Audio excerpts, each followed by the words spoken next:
Hey everyone, Odds here. Welcome back to the channel for another Meta Monday, where we cover all the things that have been going on in the past week of Mechabellum. This week we're covering the end of October / first couple days of November, and with that we will talk about some of the weekend tournaments, including Mag 1. So if you're not aware, if you're living under a rock, Mag 1 has been celebrating the first year of Mechabellum with a series of different tournaments. And this weekend we had the grand finale, I guess you would call it, the 501 region versus the 201 region. This was a long series. We had all the best players from the two regions facing off. It was such a great show and so many unique games. You guys have to watch this. It's kind of like the creme of the crop. Like, these games were absolutely insane. In terms of meta changes or things going on, we'd see a lot of fortresses now, which is really cool. Actually, Shade is going for the Fire Badger as well in their games. We haven't seen the Fire Badger very often.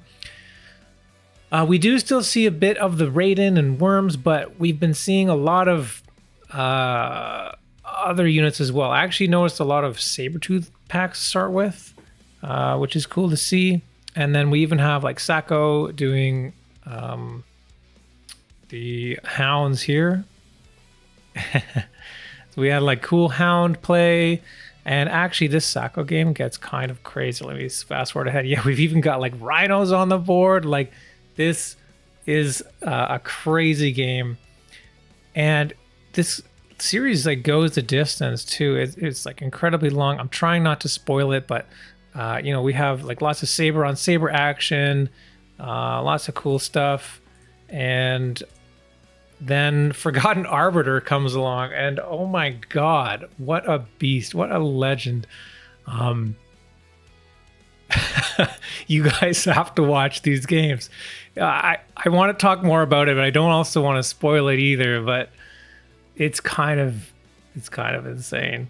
I will leave off with a board state that I think is incredibly unique. How looking at this, like, you guys, you have to watch this. Link is in the description. Go check out Mag 1. I was on the edge of my seat this whole series. It was a blast to watch. I highly recommend it. If you're watching my channel, you're a fan of Mechabellum, you should go watch Mag 1. This is these are the best games I've seen like all year. And it's going to be hard to follow this up, but I'm going to try here, okay? So let's pause this. Let's jump over to Mechabellum here, and we have our in-game tournaments. So I'm going to cover... so we have in the Americas here, we've got Andyyy taking the win.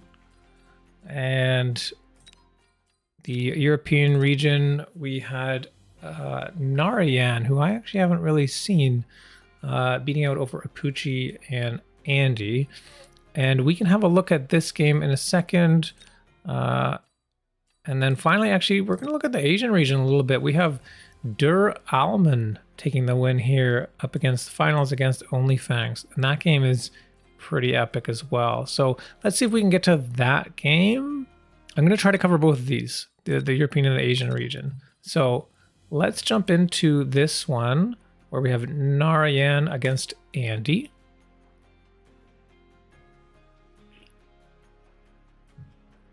And I think one thing we're going to notice in these games is we're going to notice worms. And I think we're going to be asking the question basically like how to deal with worms. What do we do to deal with worms? Worms seem to be pretty popular in the meta right now, so the knowledge that we're going to gain from these games hopefully is going to help everyone out with their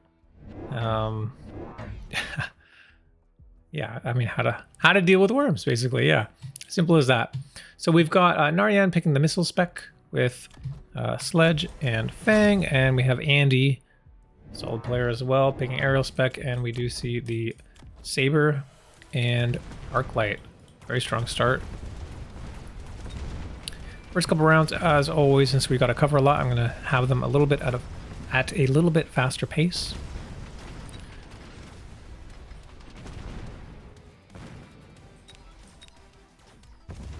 Against these marksmen and in this crossfire situation, I'm expecting the sabers to do well, but you know what? There's too much chaff remaining with these slow fangs that actually the marksmen are going to be able to pick everything off.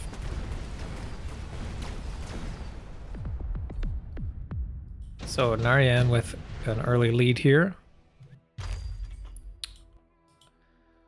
First missile goes down. Good missile here. And what are we going to do? I turned off quick deploy because it kind of makes the card choices a bit too quick. Looks like my game paused or something. Or everyone's just deciding what to do. We do see Rhino Assault picked up for Andyyy. And we're going immediately to start selling out of our turrets here. And a couple Stormcallers right away. That's kind of crazy. I mean, these units just charge through. Aren't they a little bit too fast? And there's not really anything to deal with the chaff here with the crawlers. One missile is good. Actually does quite a lot of damage to that saber. Here comes the Rhino. Just a few fangs were enough to clear those little remaining crawlers. So wow, I actually did not expect that to work out so well. Pretty cool. And you know what? Narayan is safe to do something like this because sometimes in round 2 you'll see an air unit. You'll see Phoenix possibly thrown down. It seems to be pretty popular in round 2. But Narayan already had the marksman from the first round. So they were already planning from round 1 to do something similar like that in round 2. It allows them to have the flexibility of making choices like this. Cards offered here: Elite Phoenix, Photons, Subsidized Steel Ball, and Efficient Giant. Subsidized Steel Ball, one of my favorite cards. But in this case, is it really good? Efficient Giant being picked up for Narayan. So we're going to see Narayan going for some kind of giants, most likely worms, as I've already alluded to. Now we've got the... Wow, Missile Interceptor already picked up. Just to deal with these two storms. I wonder if Narayan looked at the tech bar here and saw Missile Interceptor and then built the Stormcallers to bait it out. Another good missile there. Some crawlers coming in now and one marksman to cover air. And with these missile interceptors, the Stormcallers are not able to get their shots off.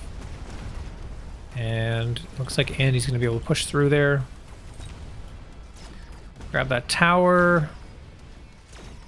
And we'll see the tower timing here, how this works out. Getting the tower first is not always the best thing. It looks like these crawlers are going to get this tower, and it's not going to look too good for Narayan.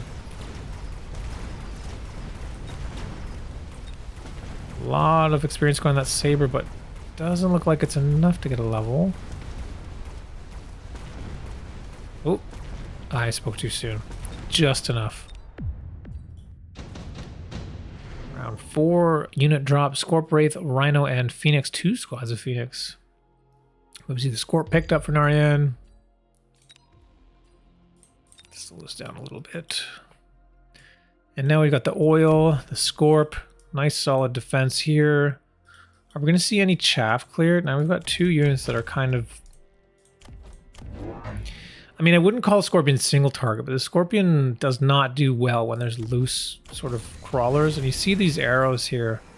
Putting this Scorp here is making these crawlers go in 3 directions. It's going to cause it to be a bit weird. Okay, there we go.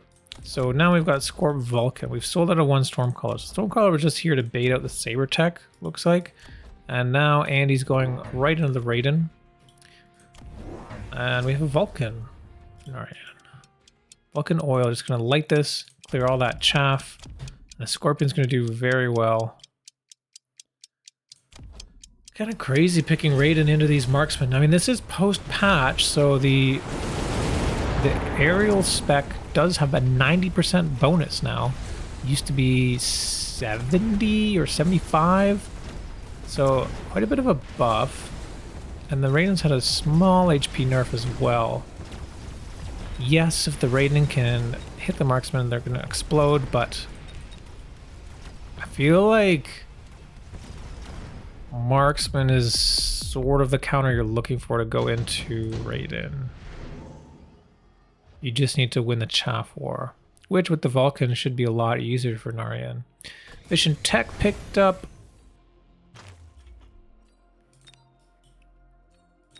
And a haste mod. Wow, haste going to Raiden. Okay, increasing that damage.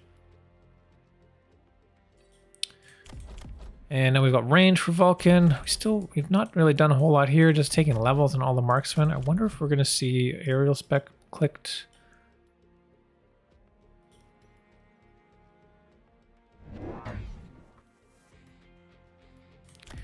Another Vulcan going down. We do have missile strike available. Probably we'll see I was going to say probably we would see a missile like here or here. But actually, this is a greedy missile, so yeah, you can kind of expect sometimes to have a bubble here, but just going for the greedy missile, and it looks like it's going to work out. And Sandworm immediately chosen, and Mective right away. That $50 increase in cost does not make that much of a difference here. Sandworm's still a very strong unit, and it looks like the Vulcans are now locked onto the Saber, unfortunately. Level 2 Saber, so not going to be able to do much. Oh, but the Scorpion with 1 HP does headshot that thing. Takes it down. Vulcans can turn around now. They are stuck on the worms, but now the worm pops. Marksmen do get a lock on that Raiden because the timing of that worm exploding before the new worms came up. They did choose that new target of that Raiden. We'll get that. And it's close. There's maybe just a few too many things for Andyyy. Oh, no, maybe not. Once those little baby worms died, it was okay here. Arclight gets a level here. I expect the marksman to take this.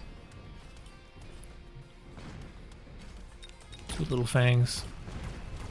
Whoa! Okay, that was like, that almost surprised me there. Lightning Storm offered, Underground Advanced, Power System, pretty good too. Efficient Light, it might be a bit too late for Efficient Light. I could see Lightning Storm or Advanced Power taken. Maybe Advanced Power for our red player here. Underground Threat being taken here. For Narayan. Can use this to basically, yeah, this is a good play. So if you need more chaff, if this like is getting in the way here, you don't always have to be aggressive with your crawlers here. You know, you can put them down just to build chaff. Basically, it's $50 for a 1 round supplement of about a pack and a half of crawlers. Oh, but actually we see it moving here. Oh, nice. Yeah, this is good. I guess the timing of this will work out. The crawlers will move forward a bit, then they'll stop, and they'll get missiled when they turn to try and deal with the crawlers that spawn. And we do see... Ooh, Ignite. Okay. Ignite right away. That'll help deal with these sandworms. Also prevents any possibility of, for example, a nano being able to heal those sandworms if that unit or if that item ever drops. Looks like we got the sledge and rhino drop here, which should force the Vulcan to turn around. But with the Ignite, it shouldn't last too long. Let's watch this. Wow, perfect timing on that. That was crazy. I'm gonna keep that in my back pocket. So that Scorpion does enough damage there. We do see that worm being taken down, although I think I had that photon item. So which prevents the nano, or prevents ignite. Looks like there's just a bit too much here for Andyyy. All these fangs made their way into the back corner. And they're gonna get cleaned up really easily. Alright, and taking some damage now. Looking a bit scary. There are a lot of giants on the board. Alright, level 4 Void Eyes, not the worst. That'd be 6 units at level 4. You have 2 units at level 4. Wraith could also be possible to clear all of the chaff. But I think Narayan is missing some damage. It's good chaff clear already in those Vulcans. I'm expecting to see maybe... Wait, what? Okay. I was going to say I was expecting to see Void Eye or Phoenix. But we just right away see this Wraith. And a Wraith in this back corner here. Flank Wraith. Oh, there we go. Advanced or enhanced control. Now, guys, this is the real key play. The critical move into Worm. These worms are level 1 still. They don't have armor, meaning they have, armor increases HP by 50%, which would reduce the time it take, or would, make it take longer to take them over with a hacker. So they don't have that, so the hackers will work out a bit better. Recruiting them at level 2, not going for range. You don't need range, right? The worms are going to come to you, but enhanced control, that is the key. Because as soon as you take over a worm, it's going to immediately be full health and be a huge problem for the opponent. Cute play here with this. But the missile comes down and it kills the sabers a little bit too quickly. And now the units are able to turn around fast. They're getting locks on these worms. Nice lock on that Raiden too. Worm transforms. Worm. Oh, all 3 of them get converted over. And now what do you do about this? There's so many worms, the best unit in the game, and now they are Narayan's. He says, thank you for the worms. That's exactly what I need for my composition here.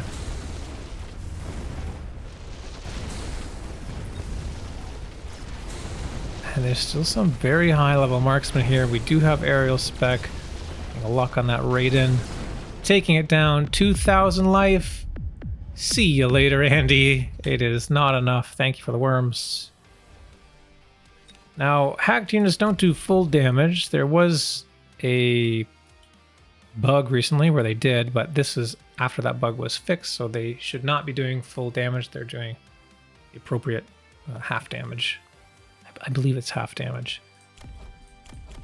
So this was not like a replay where that bug existed. Bug was fixed for this. But yeah, hackers, very cool. Enhanced control, very cool. We had a beautiful chaff clear here. Good job missing that, because this oil could have been, well, some of it was bubbled, but it could have still been a bit of a problem. Taking all the time away from this. Yeah. Nice game, Narayan. Congratulations on the win. Let's pop over into our next game. We will watch the Asian finals here. This game gets a bit crazy too. This one's quite a bit longer, so we're gonna keep the speed up for several rounds here. We have Alman up against OnlyFangs. And this is what I find really interesting about this game. So many players choose not to go for Mustang packs. And this, Crawler Mustang here into Sledge, that feels pretty bad. The Sledge basically just never dies to this. It has enough AoE, it can deal with this. But yeah, we'll see what happens here. We do have the Fire Badgers back for Alman and the speed for OnlyFangs. Speed spec being played very passively too. Interesting. Then we have a one-sided asymmetrical offense here. Actually more like a mid-range. But again, with Mustangs, you don't want to have them all the way up, so maybe the mid-range deploy here is going to maybe prepare for some closer units, tankier units in front maybe. But yeah, as expected, this round goes in the way of OnlyFangs. Improved War Factory, EMP, intensive and missile strike. Intensive taken and a skip. Okay, cool. More Fire Badgers. I mean, this is... So we had the Bork Build Challenge recently, and that featured the Fire Badger. But if I exclude all of those games, you really don't see the Fire Badger that often. There was one game in the Mag 1 this weekend where the Fire Badger was used. Actually is able to, at level 2, clear those walls quickly. That's kind of cool. And then it can get in here, clear all the chaff, makes way so the marksman can get locks on those arc lights. But let's see the tower timing here on the left. Looks like those fangs are just slowing things down enough that this right side can be cleared up. I mean, probably. There we go.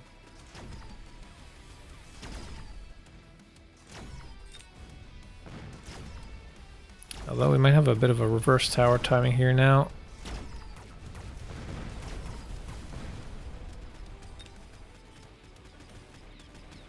Come on, Fire Badger. Oh no, I decided not to shoot the tower. Wasp Swarm, improved Wasp, advanced missile, and Rhino assault. I always dislike when both Wasp Swarm and Rhino assault are offered on the same turn. Because it's like, it's very gambly, you know? You have to prepare for both, and they require two different things to prepare. But both players, you know, playing mid-range / backline, like OnlyFangs is not particularly worried about this. Their Alman, in order to not have to waste a deployment back here. Oh, you know what? I say that, but... Okay. Okay. Why is this in the middle? I was going to say, to not waste a deployment, I got the Wasp Swarm of their own and put it back here. Suspecting that, you know, if there is a Wasp, it'll kill a Wasp. If there's a Rhino, maybe the Fangs will distract it enough that the Wasp will be able to kill the Rhino in time. It looks like... this round also doesn't go very well. There's just enough Fangs left. They're going to be able to clean up these Wasps, no problem. So OnlyFangs doing work here. Now time for the unit drop. Rhino, Scorp, Storm, or Phoenix. You see the Stormcallers taken for both players. Stormcallers back on the menu, boys. So actually, a couple weeks ago, I had made mention of Stormcallers being played in Mag 1 when there was a stat release that said that they hadn't been played. But it turns out they were picked, but then because they were sold before the end of the game, they didn't really count for the data. So it's like debatable whether or not storms are, you know, used. But you do see them used, they get sold out. Oh my god, a level 2 worm already here. It's only round 4, that's brutal.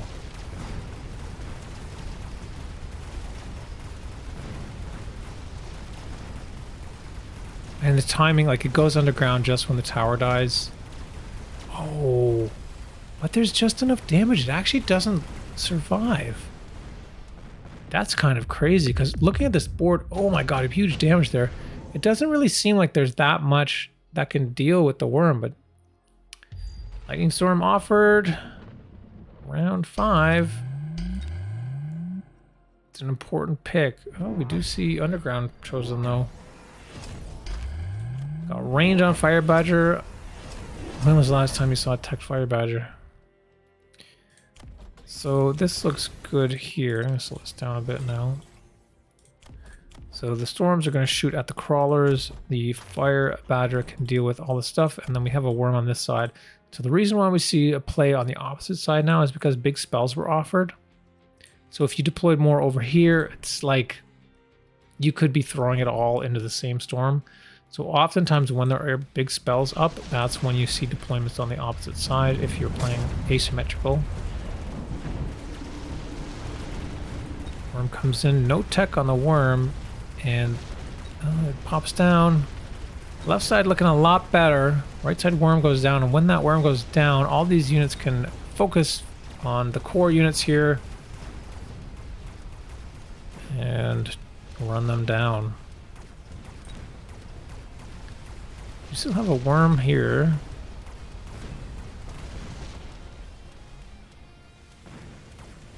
But it has not long for this world.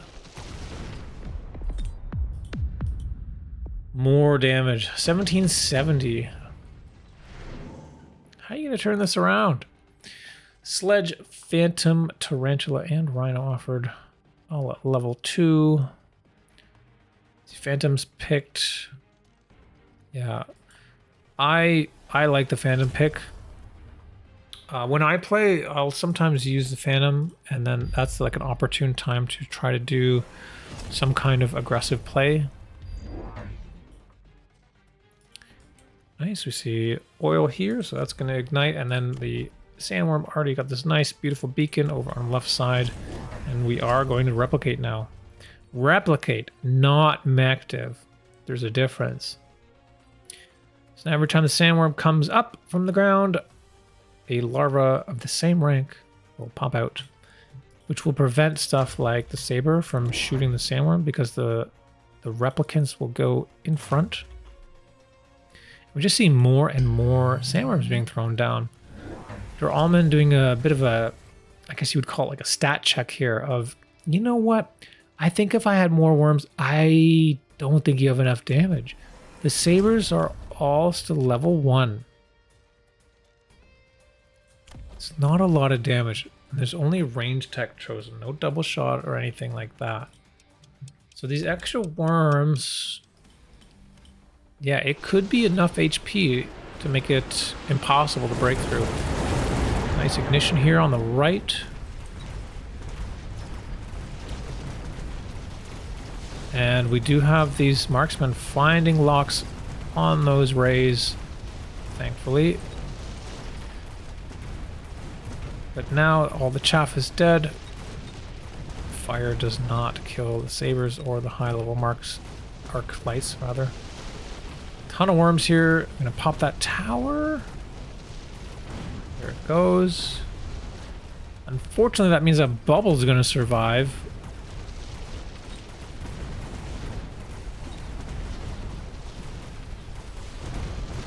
Oof. Well, there is still one blue sandworm, and it does one-shot that saber. Every time it pops down, pops up, makes more babies. Goes down again, gets that tower. This one, they're both so incredibly low, but they survive. Efficient Giant offered, or production cards, or a nuke. Wow, this is a tough choice. So nuke against worm, obviously not a very good idea. Yeah, OnlyFangs skips. He's not going into the giants here, so none of these cards work, and the nuke doesn't work either. And we see the War Factory picked up. Now this can be a really good unit for dealing with the worms, especially with Launcher Overload and potentially HE. So the techs here are good. Let's see if OnlyFangs can turn this around. Once you get so many worms like this, and with all the replicated worms, like you need the War Factory. It has enough splash, like a high damage splash, that I can deal with those worms that pop up. You can see 4.5 meters of splash range and 8,400 damage. We do see this steel ball production on the sandworm. Kind of weird since they're an aggressive unit. They may not produce that much, but sure, it works. Okay, round start. Let's go. I'm just checking. We do have range on those Mustangs. So more worms were on the right side here, and we have a beacon over to the right. We're gonna get that tower. It looks like it, but what does it mean for the left side? There's no units really left on the left other than a handful of fangs here. Shoot those rays.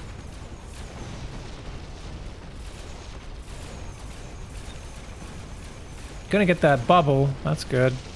Oh my god, there's a lot of worms. Still, oh, it's a level 2 tower. Not the worst, but it's gonna be enough time to deal with that. War Factory. Unfortunately, if the sandworms do lock onto the War Factory, then they do a substantial amount of damage. That's a lot of damage. A huge hit there. A big turnaround for Alman. Super heavy offered as well. Throw that on a worm. And it looks like the training spec is available as well. That could be a juicy combo. Smoke taken for OnlyFangs.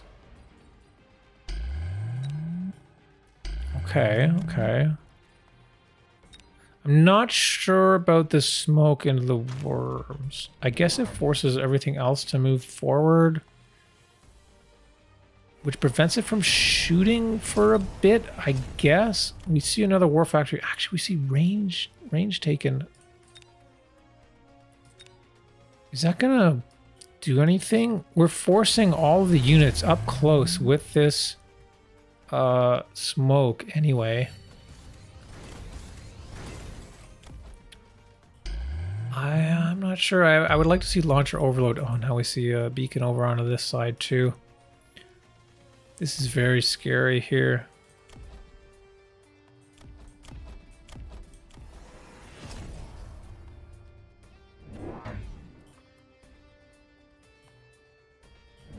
Still 500. We've got... I don't know. Bubbles here. I don't know about this. We got this extra War Factory and got range. That was the big part of this turn here for OnlyFangs for Alman. This bubble, getting some levels on the worm using that training spec. Getting a flank crawler here. There goes the smoke. Left side obviously not going to survive. Right side, there's too much. And yeah, I don't know. Putting the War Factory here, you're splitting your damage a bit too. Ah, yeah, it just gets wrecked. There's too much worm. This beacon was great. I guess you kind of have to guess which side, maybe. I don't know. No, you know what? Just keep the War Factories together, I think. We do have a tower timing here, though. There's a chance. It's only level 1 factory. These worms, they're closing the gap, though. How many are left? It's hard to tell. The ones that are... Oh, there's another one. Oh, there's another one. They're level 3 and a level 2. Oh, and a steel ball gets a lock as well. And those worms just chomp away at that War Factory and kill everything. And that's going to do it. Alman taking the win there. Well done. Well played. Worm's too strong. So I wonder if we would see a response like Hacker, how that would work. You know, the first game, Hacker was able to turn around these sandworms. But with Replicate, when the sandworm pops up, the baby worm goes in front. So I guess the Hacker doesn't work in that case. Hacker works with the Mechabellum worm. And for Replicate, we want to see something like War Factory with launcher overload. This mech rage was interesting too. I'm going to take a stab at this. I want to try something here. If we can do something instead. Let's take over OnlyFangs. Don't normally do this for the replays here for the channel, but like maybe this could be cool to learn. So I don't think smoke was effective, and there's nothing else here that we want. So we can get rid of that. And what we want instead, we want launcher overload. We need to make sure we borrow, take range, build another factory. We can put it over here with the other factory. And then we're going to give up this side. So let's grab these units. Move them over. We can sell a high cost unit over here. We'll get some oil. I can probably light and get rid of a lot of this chaff here. If this fire battery locks onto our stuff, that should be pretty effective. Maybe a bit more like that.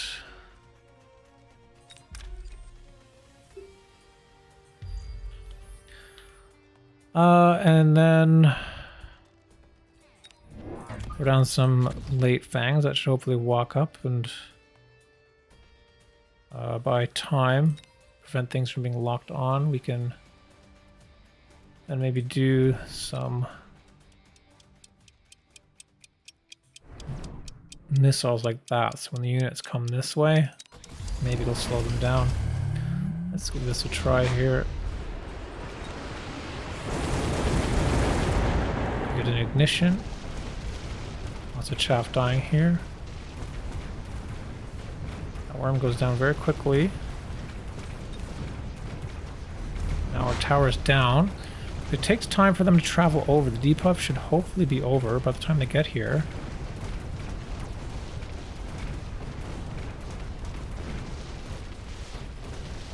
And we're going to have a tower timing as well on a level 1 tower.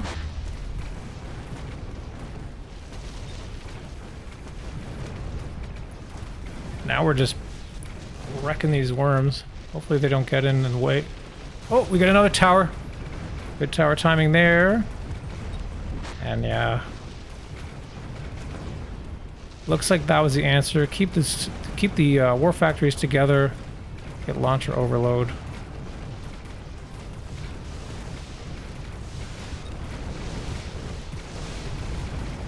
And that would do it. 1703 damage. 1770. So not quite enough, but very close there. Cool. All right, guys, that's it for me today. Thank you for joining me. Give me a like, comment, subscribe, all that stuff. Check out Meg1 down in the description below. Check out, you can join our Discord as well. We've got a lot of discussion going on. We've got the Bork Build Challenge every week. We've got some help channels, and we might do some like training videos as well to help review your replays and stuff like that. So we're a growing community. I appreciate all the support that we get here. Thank you so much, and I'll see you guys next time.